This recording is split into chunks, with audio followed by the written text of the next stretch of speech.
Hello students, good afternoon. Welcome to Shri Rajlakshmi Royal Academy of Science Vita. Thermodynamics हा topic आपण सुरू केलेला आहे आणि लास्टच्या लेक्चरमध्ये आपण डिग्री ऑफ फ्रीडम बद्दल डिस्कशन केलेलं आहे आणि how to calculate degrees of freedom हे सुद्धा आपण डिस्कस केलेलं आहे. मग त्याच्यासाठी सीपी असेल, सीव्ही असेल, यांचे जे काही फॉर्म्युलेज होते ते सगळे फॉर्म्युले आपण डिराईव्ह केलेले.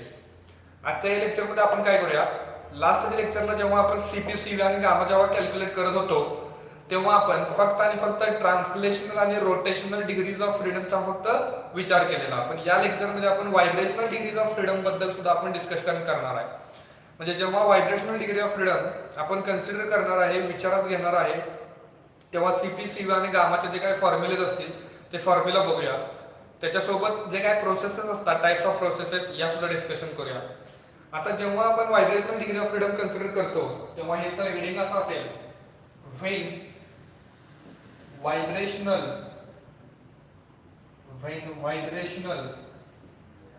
Degree of freedom is considered to be active. Okay, तर या ठिकाणी आपल्याला एक लॉ डिस्कस करण्याचा गरजेचं आहे आणि त्या लॉचं नाव आहे law of equipartition of energy. Okay, generally kinetic theory of gases फिजिक्सला जो टॉपिक आहे त्याच्यामध्ये सुद्धा तुम्ही या लॉचं स्टडी करत आहातच. इक्विपार्टिशनचा अर्थ बघूया पहिल्यांदा. इक्विपार्टिशन म्हणजे इक्वली डिस्ट्रीब्युटेड. आता कोण इक्वली डिस्ट्रीब्यूट होणार आहे, तर पुढे सांगितलेलं आहे एनर्जी इक्वली डिस्ट्रीब्यूट होणार आहे. मग याच्यामध्ये जी कायनेटिक एनर्जी असते, kinetic energy of a gas molecule, कोणत्याही गॅस मॉलिक्यूल म्हणजे एक सिंगल गॅस मॉलिक्यूल जर तुम्ही कन्सिडर केला, जसे की हा एक सिंगल गॅस मॉलिक्यूल आहे आणि या सिंगल गॅस मॉलिक्यूलमध्ये जी काय कायनेटिक एनर्जी असते त्याचा फॉर्म्युला आहे 3/2 kT. काय फॉर्म्युला आहे? 3/2 kT. हा फॉर्म्युला तुम्ही फिजिक्स मध्ये पण डिराईव्ह करत असताय. पण या फॉर्म्युल्यानुसार जर आपण बघितलं तर हा जो गॅसचा मॉलिक्यूल आहे याच्याकडे जी काय कायनेटिक एनर्जी आहे ती किती आहे?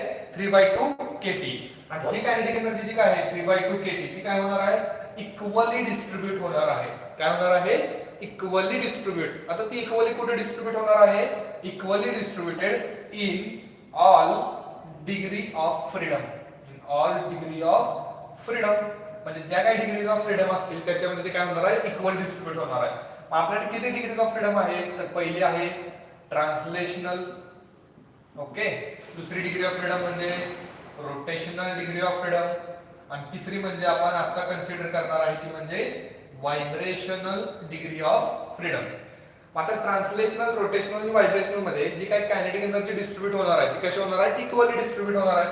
3/2 kT पैकी इथं हाफ kT कायनेटिक एनर्जी असेल, इथं सुद्धा हाफ kT असेल आणि इथं मात्र kT लिहायचं. इथे किती लिहायचं?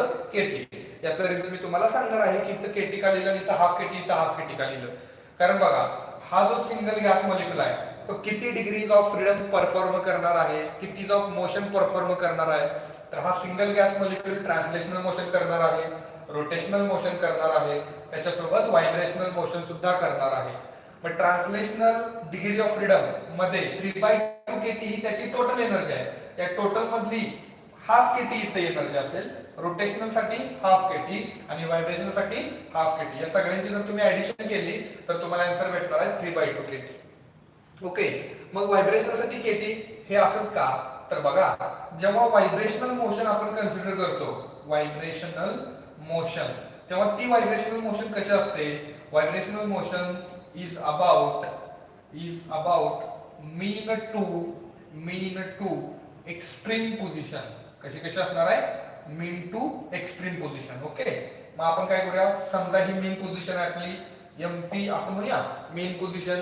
आणि इथून हा जो काय गॅसचा मॉलिक्यूल आहे तो व्हायब्रेट करत करत इथं आला म्हणजे ही त्याची एक्स्ट्रीम पोझिशन असणार आहे, ईपी म्हणूया. मग जेव्हा मीन पोझिशन पासून एक्स्ट्रीम पोझिशन पर्यंत येणार आहे तेव्हा तिथं जी काय कायनेटिक एनर्जी डिस्ट्रीब्यूट झाली असेल ती किती असणार आहे? हाफ केटी डिस्ट्रीब्यूट होईल का? ओके, परत हा मीन पोझिशन पासून इकडे येणार आणि इथल्या एक्स्ट्रीम पोझिशन पर्यंत येऊन परत तो मीनला येणार. मग इथं डिस्ट्रीब्युशन किती असेल? Half KT. मग जर ऍडिशन केली तर half KT plus half KT किती येणार आहे? केटी येणार आहे. आणि म्हणून आपण व्हायब्रेशनल डिग्रीज ऑफ फ्रीडम साठी जे काही डिस्ट्रीब्युशन घेणार आहे ते किती घेणार आहे? केटी घेणार आहे. आता जे डिस्ट्रीब्युशन आहे ते कुणाचं? सीव्हीचं डिस्ट्रीब्युशन. हे कुणाचं कॉन्ट्रीब्युशन झालं? This is the contribution of kinetic energy. Okay, म्हणजे टोटल कायनेटिक एनर्जी आपल्याकडे किती आहे? गॅस मॉलिक्यूल साठी 3/2 केटी. त्यातली ट्रान्सलेशनल डिग्रीज ऑफ फ्रीडम मध्ये किती आली? Half KT. म्हणजे कॉन्ट्रीब्युशन हाफ केटी आहे. रोटेशनल साठी कॉन्ट्रीब्युशन हाफ केटी आणि व्हायब्रेशनल साठी किती असणार आहे? केटी असणार आहे. आता जे काय कॉन्ट्रीब्युशन असेल, कुणाचं कॉन्ट्रीब्युशन? कॉन्ट्रीब्युशन ऑफ सीव्ही म्हणजे heat capacity at constant volume. हे तुम्ही लिहिला असेल. म्हणजे कॉन्स्टंट व्हॉल्यूमला जे काही हीट कॅपॅसिटी असते त्याचं इथं कॉन्ट्रीब्युशन किती असणार आहे? तर इथं असणार आहे R/2. इथं सुद्धा असणार आहे R/2 आणि इथं सुद्धा असणार आहे R असणार आहे. काय असणार आहे? R. म्हणजे हे कॉन्ट्रीब्युशन आहे कायनेटिक एनर्जीचं. हे कॉन्ट्रीब्युशन आहे सीव्ही. आता सीव्ही म्हणजे काय? तर जनरली हीट म्हणजे एनर्जी. आणि जनरली हा R म्हणजे कोण आहे? युनिव्हर्सल गॅस कॉन्स्टंट की ज्याची व्हॅल्यू 8.314 जूल आहे. म्हणजे त्याची व्हॅल्यू इथे पुट केली तर डिवाइड बाय 2. म्हणजे ही जी काय व्हॅल्यू असेल ती ट्रान्सलेशनल डिग्री ऑफ फ्रीडम मध्ये असणार आहे. R/2 परत रोटेशनल आणि फक्त R कोणासाठी? व्हायब्रेशनल. कारण एखादा गॅस मॉलिक्यूल असतो, तो गॅस मॉलिक्यूल 2 वेळा मोशन परफॉर्म करतो. एकदा मीन टू एक्स्ट्रीम इथं असेल R/2 आणि परत मीन टू एक्स्ट्रीम म्हणजे इथं पण R/2 प्लस R/2 किती आली? ओनली R असणार आहे. हे कॉन्ट्रीब्युशन आहे. आता हे काय सांगतंय? This law is called as law of equipartition energy, की ज्याच्यामध्ये काय झालंय? Energy gets equally distributed in all degrees of freedom. आपण स्टेटमेंट तयार करूया का? कुणाचं? लॉ ऑफ इक्विपार्टिशन ऑफ एनर्जीचं स्टेटमेंट तयार करूया. पहिला याचा स्क्रीनशॉट घ्या. ओके, स्टेटमेंट कसं असेल बघा. कॉन्ट्रीब्युशन वगैरे आता बघितलेलं आहे आपण. इथे लिहा according to this law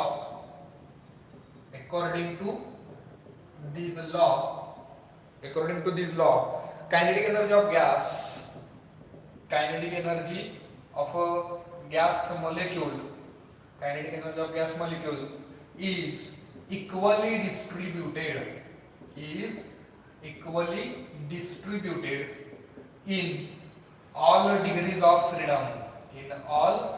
degrees of freedom. Okay, in all degrees of freedom. मग मला सांगा, जे काय कायनेटिक एनर्जीचं कॉन्ट्रीब्युशन असेल, ट्रान्सलेशनल साठी किती?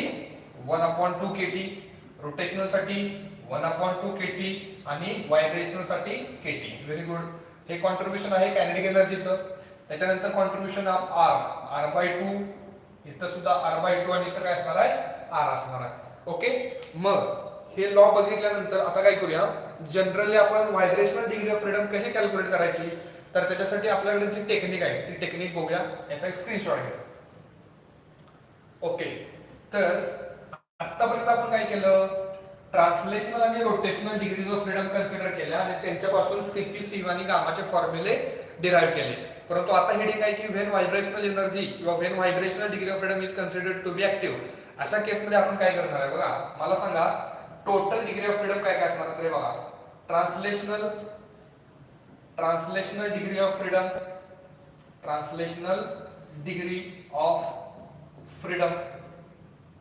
Plus rotational degree of freedom plus vibrational degree of freedom. या सगळ्या डिग्रीज ऑफ फ्रीडमची जर तुम्ही ऍडिशन केली तर तुम्हाला काय मिळणार आहे? Total degree of freedom. Okay, म्हणजे हा एक फॉर्म्युला आपण डिराइव्ह केलेला आहे. काय फॉर्म्युला? सगळ्या डिग्रीज ऑफ फ्रीडमची जर आपण ऍडिशन केली तर आपल्याला काय मिळणार? टोटल डिग्री ऑफ फ्रीडम मिळणार आहे. ओके, सिम्बॉलिक फॉर्म मध्ये सांगायचं असेल तर हे ft असेल प्लस हे fr असेल प्लस हे fv असेल is equal to total degree of freedom. आपण इथे लिहा total degree of freedom. But जो काही टोटल डिग्री ऑफ फ्रीडम असतो म्हणजे इथं आता आपण काय केलं तर हे total degree of freedom calculate करण्याचा एक तरीका बघितला. परंतु अजून एक आपल्याकडे फॉर्म्युला आहे की ज्याच्या मदतीनं आपण total degrees of freedom calculate करू शकतो आणि त्याचा फॉर्म्युला आहे 3 इंटू कॅपिटल एन. हा फॉर्म्युला अजिबात विसरायचा नाही. कुठला? हा टोटल डिग्रीज ऑफ फ्रीडमचा फॉर्म्युला काय? 3 इंटू कॅपिटल एन. याच्यामध्ये कॅपिटल एन चा अर्थ काय असेल तर number of atoms in a gas molecule. In a gas molecule. मग समजा जर तो गॅस मोनो ॲटॉमिक असेल, कोणता असेल? Mono atomic. तर त्या मोनो ॲटॉमिक गॅससाठी कॅपिटल एन ची व्हॅल्यू 1 असेल. Therefore total degrees of freedom किती येणार? मग 3 इंटू 1. 3 इंटू 1 किती? 3. ओके. त्याच्यानंतर जर तो गॅसियस मॉलिक्यूल डायॲटॉमिक स्टेट मध्ये असेल तर त्याच्यासाठी कॅपिटल एन ची व्हॅल्यू 2 असेल आणि देयरफॉर 3 इंटू किती होणार? हे 2 होणार. म्हणजे टोटल डिग्रीज ऑफ फ्रीडम किती आल्या? 6 आल्या. बघा आपल्याकडे दोन फॉर्म्युले आहेत. कोणते कोणते? तर पहिला एक फॉर्म्युला आहे की ज्याच्यामध्ये total degree of freedom calculate केली आणि दुसरा पण फॉर्म्युला आहे की ज्याच्यामध्ये total degree of freedom calculate केली. म्हणजे दोन्ही फॉर्म्युला जर आपण इक्वल केले, हा 1 नंबर असेल, हा 2 नंबर असेल, तर फ्रॉम 1 and 2 आपण काय सांगू शकतो? तर ft plus fr plus fv is equal to total degree of freedom ची किंमत 3n आहे, ती इथं पुट केली तर एक नवीन आपल्याला एक इक्वेशन मिळणार आहे. हे पहिला लिहून घ्या. ओके, म्हणजे कसं इक्वेशन मिळेल बघा. याच्यामध्ये ft plus fr plus fv translational rotational vibrational is equal to total degree of freedom calculate करण्याचा फॉर्म्युला 3n. आता काय करूया, आपल्याला ट्रान्सलेशनल आणि रोटेशनल डिग्रीज ऑफ फ्रीडम तर आपण समजून घेतलेले आहेत लास्टच्या लेक्चर मध्ये. त्यांची व्हॅल्यू दोघांच्या ऍडिशन मध्ये त्यांची व्हॅल्यू 3n मधून सबट्रॅक्ट केली. देयरफॉर fv म्हणजे काय असणार आहे? Vibrational degree of freedom. त्याची व्हॅल्यू कशी असेल? 3s minus translational plus rotational. म्हणजे ट्रान्सलेशनल डिग्री आणि रोटेशनल डिग्री ऑफ फ्रीडम दोघांच्या ऍडिशन जर 3n मधून सबट्रॅक्ट केली तर आपल्याला काय भेटणार आहे? व्हायब्रेशनल डिग्री ऑफ फ्रीडम भेटणार आहे. काय भेटणार आहे? व्हायब्रेशनल. किती सिंपल आहे बघा फंडा. म्हणजे आपण काय केलं, दोन फॉर्म्युले आपण घेतले की ज्या फॉर्म्युल्याच्या मदतीनं आपण vibrational degree of freedom calculate करायला शिकलो. पहिला फॉर्म्युला काय? Translational degree of freedom plus rotational degree of freedom plus vibrational degree of freedom म्हणजे टोटल डिग्री ऑफ फ्रीडम असेल. ओके, अतिशय सिंपल फंडा समजून घेतला. सेकंड फंडामध्ये हा नवीन फंडा आला. काय? Total degree of freedom calculate करायचा अजून एक तरीका की ज्याच्यामध्ये formula 3 into capital N. Capital N म्हणजे काय? Number of atoms. म्हणजे दोन इक्वेशन जर एकमेकांना रिलेट केले तर आपण काय सांगू शकतो? ट्रान्सलेशनल रोटेशनल व्हायब्रेशनल टोटल म्हणजे 3n. Total degree of freedom काय असणार? 3n. ट्रान्सलेशनल रोटेशनल तर आपल्याला माहित आहे, ते त्याच्यातून फक्त सबट्रॅक्ट केलेलं आहे आपण. ओके, आणि अशा पद्धतीने व्हायब्रेशनल डिग्री ऑफ फ्रीडम आपण कॅल्क्युलेट करून CP/CV नावाचे फॉर्म्युले डिराइव्ह करूया. पहिल्यांदा आपण मोनोॲटॉमिक गॅसेससाठी बघूया, नंतर डायॲटॉमिक, नंतर ट्रायॲटॉमिक. ओके, हे लिहून घ्या एकदा. ओके, पहिल्यांदा आपण फॉर मोनोॲटॉमिक गॅस साठी व्हायब्रेशनल डिग्री ऑफ फ्रीडम किती आहे ते बघूया. हेडिंग असेल for monoatomic gases. Monoatomic gases साठी कॅपिटल एन ची जी काय व्हॅल्यू असेल, capital N is equal to किती असेल? 3n. देयरफॉर आत्ताच आपण बघितलंय vibrational degree of freedom is equal to काय? Vibrational degree of freedom is equal to 3 into capital N minus translational degree of freedom plus rotational degree of freedom. म्हणजे ते येणार 3 into 1 minus translational degree of freedom monoatomic साठी 3 आहे plus rotational 0 आहे. आता translational रोटेशनलच्या value आपण याच्या अगोदर बघितलेल्या आहेत. म्हणजे हे आन्सर येणार 3 मायनस 3 इज इक्वल टू 0. म्हणजे व्हायब्रेशनल डिग्री ऑफ फ्रीडम किती आलं? Degree of freedom 0. म्हणजे मोनोॲटॉमिक साठी फक्त आणि फक्त काय असणार आहे? ट्रान्सलेशनल आणि रोटेशनल. म्हणजे इथं CV चा जो काय फॉर्म्युला असेल, CP चा जो काय फॉर्म्युला असेल आणि गामाचा जो काय फॉर्म्युला असेल, या तिघांच्या फॉर्म्युलावरती काहीही चेंज होणार नाही. म्हणजे CV चा फॉर्म्युला काय होता? तर 3r/2, CP चा 5r/2 आणि गामाचा काय होणार आहे? 5/3 होणार आहे. म्हणजे मोनोॲटॉमिक गॅस साठी व्हायब्रेशनल डिग्री ऑफ फ्रीडम जरी तुम्ही कन्सिडर केली तरी फॉर्म्युला मध्ये कोणताही चेंज येणार नाही. एमसीक्यू जेव्हा आपण सॉल्व्ह करणार आहे तेव्हा एमसीक्यू मध्ये आपल्याला सांगितलेलं असतंय की व्हायब्रेशनल डिग्री ऑफ फ्रीडम तुम्ही कन्सिडर करा. अशा ठिकाणी मोनोटॉमिक गॅस असेल तर फॉर्म्युले ऍज इट इज फक्त आपण लिहायचे. ओके, परत आपण डायटॉमिक बद्दल बघूया. Write down. हा, हे झाल्यानंतर सेकंड फॅक्टर बघूया. For diatomic gases, for diatomic gases आणि डायटॉमिक गॅसेस साठी जो काही कॅपिटल एन असेल तो असणार आहे 2.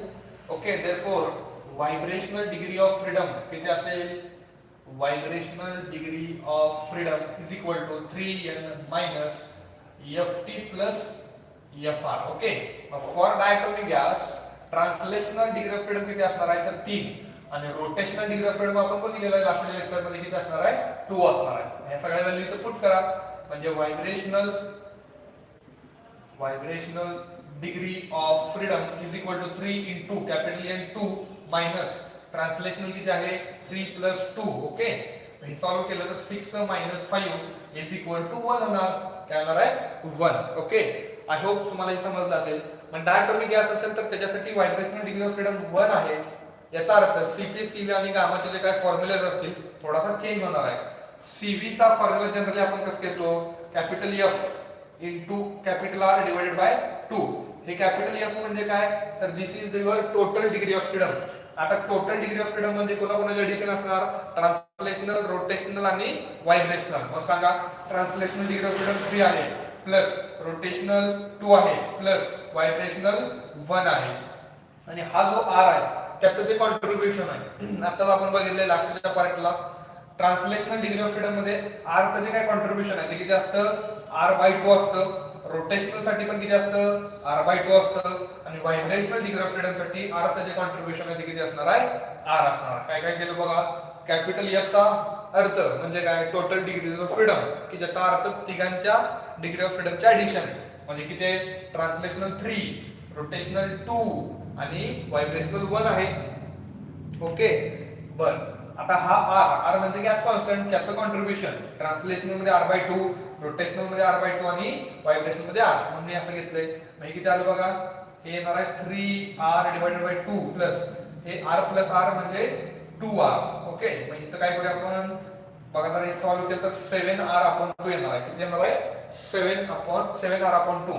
देयरफॉर Cp म्हणजे काय असणार आहे? तर 7r/2 प्लस r म्हणजे हे येणार आहे 9r/2. म्हणजे Cp आणि Cv मिळाला. देयरफॉर गामा काय असणार आहे? Cp/Cv म्हणजे 9/2. ओके, गामाची व्हॅल्यू काय आली? 9/7. काय असणार आहे? 9/7. म्हणजे जर डायटॉमिक गॅस असेल तर त्या diatomic गॅसेससाठी vibrational degree of freedom 1 असणार आहे. आणि व्हायब्रेशनल डिग्री ऑफ फ्रीडम जरी कन्सिडर केलं तर Cp, Cv आणि गामा यांच्या जे काही व्हॅल्यूज आहेत पूर्ण फॉर्म्युलेज काय झालेले आहेत? चेंज झालेले आहेत. Cv चा फॉर्म्युला काय झाला? 7r/2. Cp चा फॉर्म्युला काय झाला? 9r/2. आणि गामाचा फॉर्म्युला काय होणार आहे? 9/7. पण हे फॉर्म्युले कधी होणार आहेत? जेव्हा आपण vibrational degree of freedom consider करणार आहे तेव्हा. आता थोडंसं पुढे जाऊया. ट्रायटॉमिक गॅसेस साठी बघूया. ठीक आहे, ओके. नेक्स्ट बघूया 3 number. For triatomic gases.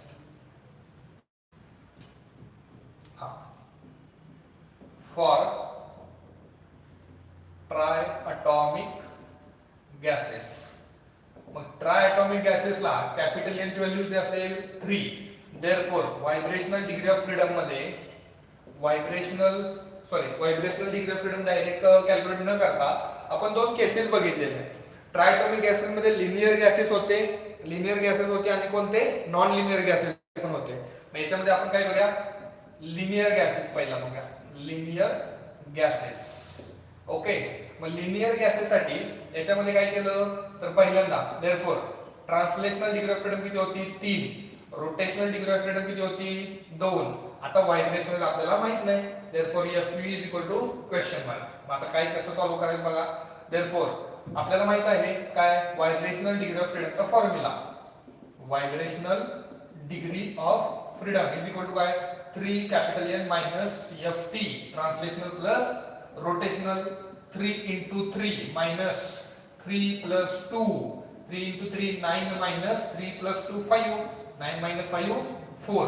This is your vibrational degree of freedom. मग आता जर व्हॅल्यू पुट केल्या तर बघा CV चा फॉर्म्युला काय, capital F capital R divide by 2. Capital F म्हणजे ट्रान्सलेशनल, रोटेशनल आणि व्हायब्रेशनल सगळ्यांचे addition. Translational degree of freedom किती आहे मित्रांनो 3 प्लस रोटेशनल किती आहे 2 प्लस आणि व्हायब्रेशनल किती आहे 4 आहे. कॅपिटल R चं कॉन्ट्रिब्युशन ट्रान्सलेशनल मध्ये कॉन्ट्रिब्युशन आहे R डिवाइडेड बाय 2, परत रोटेशनल मध्ये कॉन्ट्रिब्युशन आहे R डिवाइडेड बाय 2 आणि इथं कॉन्ट्रिब्युशन किती आहे फक्त R व्हायब्रेशनल साठी. जर हे सॉल्व्ह केलं तर 3R/2 प्लस हे R येणार आहे प्लस हे 4R म्हणजे हे किती आलं बघा 3R डिवाइडेड बाय 2 प्लस हे येणार आहे 5R. ओके, म्हणजे जर हे परत सॉल्व्ह केलं तर डिवाइड बाय 2 म्हणजे इथं न्यूमरेटर आणि डिनोमिनेटर 2 ने मल्टिप्लाय केलं तर इथं 13R डिवाइडेड बाय 2 येणार आहे. काय येणार आहे 13R डिवाइडेड बाय 2. ही आहे तुमची CV ची व्हॅल्यू. ओके, आता मग इथं लिहितो मी CP बरोबर काय येणार 13R/2 प्लस R म्हणजे परत आले 15R डिवाइडेड बाय 2. हे आहे तुमची CP ची व्हॅल्यू. मग गामा काय असेल, गामा असणार आहे तुमचा 15/13. काय असणार आहे 15/13. ओके, मग अशा पद्धतीने तुम्ही काय करायचं vibrational degree of freedom calculate करायची आणि CP CV गामाच्या व्हॅल्यू इथे फक्त काय करायचं आपल्याला मिळवायच्या आहे. मग एवढं तर समजलं की सर जेव्हा क्वेश्चन मध्ये vibrational degree of freedom consider करू नका असा क्वेश्चन विचारला जातोय तेव्हा त्या ठिकाणी CP CV गामाचे हे फॉर्म्युले न वापरता याच्या अगोदरचे फॉर्म्युले वापरूया आपण. पण जेव्हा क्वेश्चन मध्ये vibrational degree of freedom consider करा असा जेव्हा क्वेश्चन असतोय तेव्हा तिथे हे सगळे आपल्याला हे फॉर्म्युले वापरायचे आहेत. Okay, write down. हा, आता नॉन लिनियर गॅसेस साठी बघूया थोडंसं. हे मी इथं थोडंसं चेंज करतोय. कॅपिटल B मध्ये काय करूया, sorry small b, non linear gas. Non linear gas असेल तर ट्रान्सलेशनल 3 आहे, रोटेशनल मात्र 1 होणार आहे म्हणजे एक्स्ट्रा वाढणार आहे. व्हायब्रेशनल मला माहित नाही म्हणजे इथं 3 plus 2 च्या ऐवजी किती होणार 3 plus 3 होणार म्हणजे 3 into 3 9 minus 6 होणार. 9 minus 6 किती झालं तर 3 झालं म्हणजे व्हायब्रेशनल डिग्री ऑफ फ्रीडम किती आल्या 3 म्हणजे इथं 4R च्या ऐवजी किती येणार 3R. बाकी सगळं सेम. ओके, म्हणजे इथे किती 4R. ओके, आता न्यूमरेटर आणि डिनोमिनेटर 2 ने मल्टिप्लाय केलं तर 8 आणि 3 11R डिवाइडेड बाय 2. मग 11R divided by CV, sorry हा CV आला 11R/2. CP काय असणार 13R/2 आणि गामा काय असणार आहे आपला, गामा असणार आहे 13/11. 13/11 म्हणजे हे CP CV गामाच्या व्हॅल्यू कोणासाठी जर नॉन लिनियर गॅस असेल त्याच्यासाठी. मग गॅस नॉन लिनियर असू दे त्याच्यानंतर केस कुठली होती आपली पॉलीएटॉमिक गॅसेस. आता पॉलीएटॉमिक गॅस जरी असेल तरी CP CV गामाची व्हॅल्यू हीच असणार आहे. Okay, write down.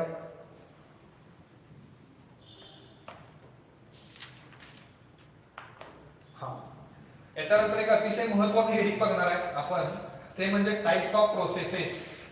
आणि टाइप्स ऑफ प्रोसेसेसच्या अगोदर इक्विलिब्रियमचे काही 3 कन्सेप्ट आहेत त्या समजून घेऊया. ओके, बघा त्याच्यामध्ये टाइप्स ऑफ इक्विलिब्रियम. हा, आपण इक्विलिब्रियम हा टॉपिक 11th स्टँडर्डला बघितलेला आहेच, पण याच्यामध्ये इक्विलिब्रियमचे 3 टाइप्स आहेत. पहिला आहे तो म्हणजे thermodynamic equilibrium. Thermodynamic equilibrium. Okay, त्याच्यानंतर आहे मेकॅनिकल इक्विलिब्रियम आणि त्याच्यानंतर एक आहे ते म्हणजे थर्मल इक्विलिब्रियम. मग थर्मोडायनामिक इक्विलिब्रियम म्हणजे काय असतं हे बघण्यापूर्वी आपण एक डायग्राम बघूया. बघा, हा एक कंटेनर असेल. ओके, आणि या कंटेनर मध्ये आपण एक certain amount of gas fill केलेला आहे. This is the wall of this container. Okay, हा, याच्यानंतर ही वॉल कशी आहे डायथर्मिक पण असू शकते, एडियाबॅटिक पण असू शकते. ओके, बघा याच्यामध्ये हा एक पिस्टन असेल. कोण असेल पिस्टन आहे. हा, दिस इज युअर पिस्टन. आता काय केलं, हा जो एक सर्टन अमाउंट ऑफ गॅस जो आपण या कंटेनर मध्ये फिल केलेला आहे, या सर्टन अमाउंट ऑफ गॅसचा काहीतरी प्रेशर असेल, तो लेट्स से 1 atm आहे. याचं काहीतरी व्हॉल्यूम असेल, ते व्हॉल्यूम आहे 2 लिटर आणि याचं काहीतरी टेम्परेचर असेल ते आहे 25 डिग्री सेल्सिअस. मी अशा रँडमली व्हॅल्यू घेतलेले आहेत. ओके, प्रेशर, व्हॉल्यूम आणि टेम्परेचर यांना आपण स्टेट व्हेरिएबल्स म्हणतो. काय म्हणतो? State variables. आणि या स्टेट व्हेरिएबलची व्हॅल्यू जर फिक्स असेल, एक फिक्स व्हॅल्यू असलेला सेट जर स्टेट व्हेरिएबल तुम्ही कन्सिडर केला तर तुम्ही त्याला म्हणता state 1.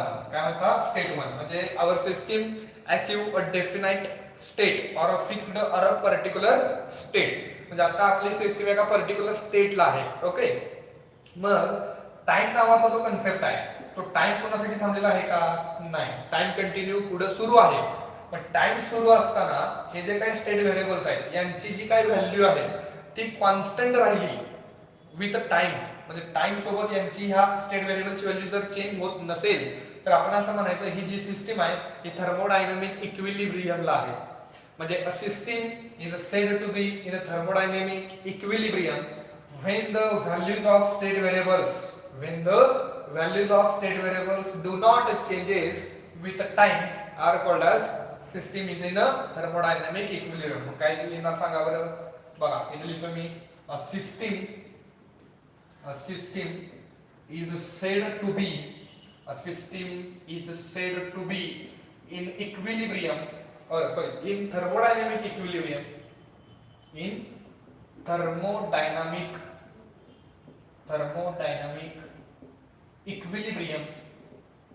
equilibrium when the values of state variables do not changes with the time, then system is called as present in thermodynamic equilibrium. Okay. पण समजा आम्ही काय केलं, थोडस इथं अमाऊंट ऑफ हीट सप्लाय केली की जेणेकरून हा जो पिस्टन आहे तो पिस्टन थोडासा वरती गेला. हा पिस्टन कुठे गेला? वरती. मग मला सांगा जर पिस्टन हा वरती गेला तर त्यातला आतला जो प्रेशर आहे तो कमी झाला असेल. ओके. मग सिस्टीमचा जो काय आता न्यू प्रेशर असेल, बघा इथं P1 V1 T1 म्हणूया. म्हणजे न्यू प्रेशर असेल तो P2 असेल 0.88 सांगितलं. प्रेशर काय झालं? कमी. म्हणजे व्हॉल्यूम काय झालं असेल? इन्क्रीज झाला असेल. 2 लिटर तुम्ही म्हणतो 2.5 लिटर झालं. आणि टेम्परेचर T2 ते टेम्परेचर मात्र कॉन्स्टंटच राहिलं. ठीक आहे. मग प्रेशर बदलला, व्हॉल्यूम बदललं, टेम्परेचर कॉन्स्टंट आहे. आपण असं सांगतोय की एक जरी स्टेट व्हेरिएबल चेंज होत असेल, कसं चेंज केलं आपण? थोडस हा जो पिस्टन आहे, बघा हा जो पिस्टन आहे या पिस्टनची मुवमेंट जर आपण केली, पिस्टनला जर मूव्ह केला तर या स्टेट व्हेरिएबल पैकी 1, 2 किंवा 3ही पण हे स्टेट व्हेरिएबल त्यांची व्हॅल्यू जर चेंज करत असतील तर आपण असं म्हणायचं की थर्मोडायनामिक इक्विलिब्रियम डिस्टर्ब झालेलं आहे. म्हणजे इथं काय लिहिणार? when piston moves upward or downward म्हणजे पिस्टन वरती मूव्ह होत असेल किंवा खाली मूव्ह होत असेल, then values of state variables may changes and equilibrium is disturbed and finally system attains new equilibrium. आणि नंतर काय होणार आहे? सिस्टीम एक नवीन इक्विलिब्रियम स्टेट अचीव करणार आहे. and system attains new equilibrium state. बघा स्टेट व्हेरिएबलची व्हॅल्यू जर टाइम सोबत चेंज होत नसेल तर तुम्ही त्याला म्हणायचे थर्मोडायनामिक इक्विलिब्रियम आहे. पण पिस्टनची ह्या मुवमेंट झाली तर आत असलेल्या स्टेट व्हेरिएबलची व्हॅल्यू चेंज होणार आहे. स्टेट व्हेरिएबलची व्हॅल्यू चेंज झाली तर थर्मोडायनामिक इक्विलिब्रियम डिस्टर्ब झालेला आहे. आणि थर्मोडायनामिक इक्विलिब्रियम जे काही डिस्टर्ब होणार आहे ते नवीन परत अचीव होऊन एक नवीन इक्विलिब्रियम स्टेट सुद्धा अचीव होणार आहे. So this is all about thermodynamic equilibrium. याचा स्क्रीनशॉट घ्या. ओके. याच्यानंतर आपण मेकॅनिकल इक्विलिब्रियम म्हणजे काय हे पण बघूया. कारण जेव्हा आपण न्यूमेरिकल प्रॉब्लेम, थेरटिकल कन्सेप्ट बऱ्याचशा समजून घेत असतो तेव्हा मेकॅनिकल इक्विलिब्रियम म्हणजे काय हे बऱ्याचदा आपल्याला पाहायला भेटणार आहे. सेकंड पॉइंट असेल म्हणजे मेकॅनिकल इक्विलिब्रियम. बघा काय असतं मेकॅनिकल इक्विलिब्रियम. हा तर आपण काय करूया, डायग्राम तयार करूया. डायग्राम मध्ये हा एक बीकर असेल. Okay. and this is the wall of this container. Okay. इथं हा पिस्टन असणार आहे. हा, आणि याच्यामध्ये सर्टन अमाऊंट ऑफ गॅस आपण काय केलेलं आहे, फिल केलेलं आहे. ओके, मग मला सांगा हे जे काय सगळे गॅसचे मॉलिक्युल्स असतील ते सगळे गॅसचे मॉलिक्युल काय करत असतील, या पिस्टनच्या सरफेस वरती एक प्रेशर अप्लाय करत असतील, आणि या प्रेशरलाच आपण म्हणायचं इंटरनल प्रेशर. काय म्हणूया, इंटरनल प्रेशर. ओके, याला ड्रायव्हिंग फोर्स सुद्धा म्हणलं जात आहे. कुठला फोर्स, ड्रायव्हिंग फोर्स. म्हणजे जे काही गॅसियस मॉलिक्युल्स या पिस्टनच्या सरफेसला फोर्स एक्झिस्ट करायला लागले, त्या फोर्सला आपण म्हणूया ड्रायव्हिंग फोर्स. ओके, की ज्याच्यामुळे हा पिस्टन थोडासा कुठे जाणार आहे, वरती जाणार आहे. आणि हे जे काय ऍटमॉस्फियर आहे, ऍटमॉस्फियर, हे ऍटमॉस्फियर सुद्धा वरून त्या पिस्टनच्या सरफेसला काहीतरी फोर्स, काहीतरी प्रेशर एक्झर्ट करत असणार आहे. त्याला तुम्ही नाव द्यायचं ऍटमॉस्फेरिक प्रेशर किंवा एक्सटर्नल प्रेशर, किंवा एक्सटर्नल प्रेशर. कसं, फोर्सच्या भाषेत इथं जसं ड्रायव्हिंग फोर्स असेल तसं इथं कुठला फोर्स, ऑपोजिंग फोर्स. कोणता फोर्स असणार आहे, ऑपोजिंग फोर्स. म्हणजे ड्रायव्हिंग फोर्स कोणाचा असणार आहे, गॅसियस मॉलिक्युलचा जो फोर्स असतो त्याला तुम्ही ड्रायव्हिंग फोर्स म्हणा, आणि ऍटमॉस्फेरिक प्रेशरचा जो काही फोर्स असेल त्याला तुम्ही काय म्हणायचं, ऑपोजिंग फोर्स. ओके, मग हा पिस्टन आता सध्या इथं थांबलेला आहे, पिस्टन इथं थांबलेला आहे. म्हणजे याचा अर्थ काय, तर जेवढा ऑपोजिंग फोर्स आहे तेवढाच जर ड्रायव्हिंग फोर्स असेल, म्हणजे when driving force becomes equal to the opposing force, then piston remain constant and do not show any motion.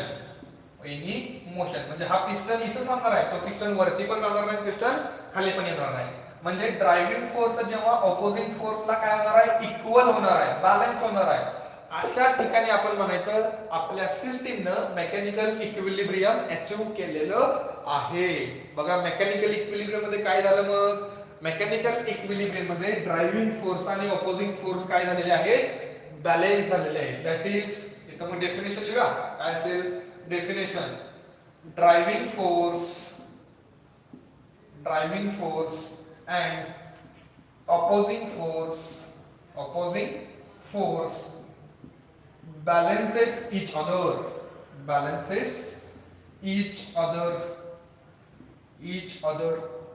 The state is called as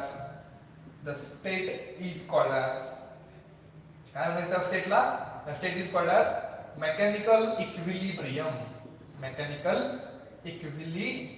आणि हे मेकॅनिकल इक्विलिब्रियम डिस्टर्ब होईल का, होणार की. जर आपण ह्या ड्रायव्हिंग फोर्सची मॅग्निट्यूड जरा जरी इन्क्रीज केली किंवा ह्या अपोजिंग फोर्सची मॅग्निट्यूड थोडी जरी आपण इन्क्रीज केली तर हा पिस्टन मूवमेंट दाखवणार. जर ड्रायव्हिंग फोर्सची मॅग्निट्यूड वाढवली तर हा पिस्टन वरती जाईल, अपोजिंग फोर्सची मॅग्निट्यूड वाढवली तर पिस्टन खाली येणार, आणि आपण म्हणू शकतो की तिथं मेकॅनिकल इक्विलिब्रियम काय झालं, डिस्टर्ब झालं. ओके, याचा स्क्रीनशॉट घ्या. ओके, याच्यानंतर आपण बघूया की थर्मल इक्विलिब्रियम म्हणजे काय असणार आहे. कारण हे जे इक्विलिब्रियमचे टाइप्स आहेत हे बरेचसे आपल्याला कन्सेप्ट समजून घेत असताना हेल्प करणार आहे. ओके, 3 नंबरचा पॉइंट असेल तो म्हणजे thermal equilibrium.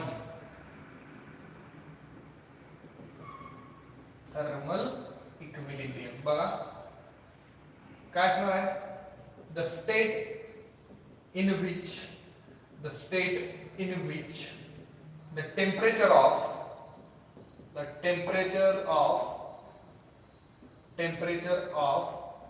two bodies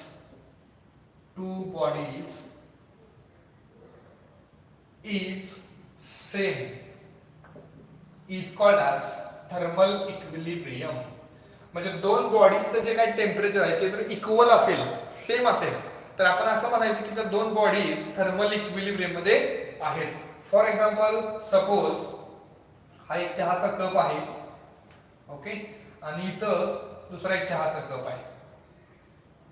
okay, याच्यामध्ये आपण गरम चहा घेतलेला आहे आणि या चहाचं जे टेम्परेचर आहे ते आहे 70 डिग्री सेल्सिअस, आणि याच्यामध्ये सुद्धा एक चहाचा कप आहे, याचं टेम्परेचर आहे किती, लेट से 40 डिग्री सेल्सिअस. ह्या दोन चहाच्या कपांचं जे टेम्परेचर आहे ते आता सध्या तरी सेम नाही. याचा 70 आहे, याचा 40 आहे. याचा अर्थ हे दोन चहाचे जे काही कप आहेत ते थर्मल इक्विलिब्रियम मध्ये नाहीत. मग आपण काय करूया, तर यांना थोडंसं थंड होऊन देऊया. तर यांना थोडंसं थंड झालं तर हे जे काही टेम्परेचर असेल ते टेम्परेचर काय होणार आहे, कमी होणार आहे. कारण हे चहाचे कप आपण जर रूम टेम्परेचर मध्ये ठेवले असतील तर रूम टेम्परेचरचं किती असतं टेम्परेचर, 25 डिग्री. आणि आपल्याला माहित आहे heat always flow from higher temperature to lower temperature. इथं सुद्धा सेम सिच्युएशन असेल, heat always flow from higher temperature to lower temperature. कधीपर्यंत, till the temperature of this hot tea becomes equal to the room temperature. म्हणजे जोपर्यंत या चहाच्या कपाचं तापमान room टेम्परेचरला equal होत नाही तोपर्यंत हीटचा फ्लो बाहेर सुरू आहे. आणि एक वेळेस नक्की टेम्परेचर किती झालं, 25 डिग्री. आणि याचं पण टेम्परेचर किती झालं, 25. म्हणजे दोन्ही चहाच्या कपाचं आता टेम्परेचर किती झालं, 25. आणि आता आपण म्हणूया की ही जी स्टेट आहे ती स्टेट मध्ये कुठली, थर्मल इक्विलिब्रियमची स्टेट आहे. ओके. मग विद्यार्थी मित्रांनो, आजच्या लेक्चरला आपण काय काय बघितलं बघा. व्हायब्रेशनल डिग्री ऑफ फ्रीडम जर कन्सिडर केली तर सीपी, सीव्ही आणि गामाचे जे काय फॉर्म्युलेज असतात त्याच्यामध्ये चेंज येतोय. आणि ते फॉर्म्युले कशा आहेत हे सुद्धा बघितलेलं आहे. Vibrational degree of freedom calculate करण्यासाठी एक महत्त्वाचा फॉर्म्युला तो म्हणजे vibrational degree of freedom is equal to 3n minus translational degree of freedom plus rotational degree of freedom. Okay. याच्यानंतर आपण काही इक्विलिब्रियमचे टाइप बघितले, थर्मोडायनामिक इक्विलिब्रियम, मेकॅनिकल आणि थर्मल. ओके. नेक्स्ट लेक्चरला मग आपण टाइप्स ऑफ प्रोसेसेस बघूया. ठीक आहे. थँक्यू. याचा स्क्रीनशॉट घ्या. ओके.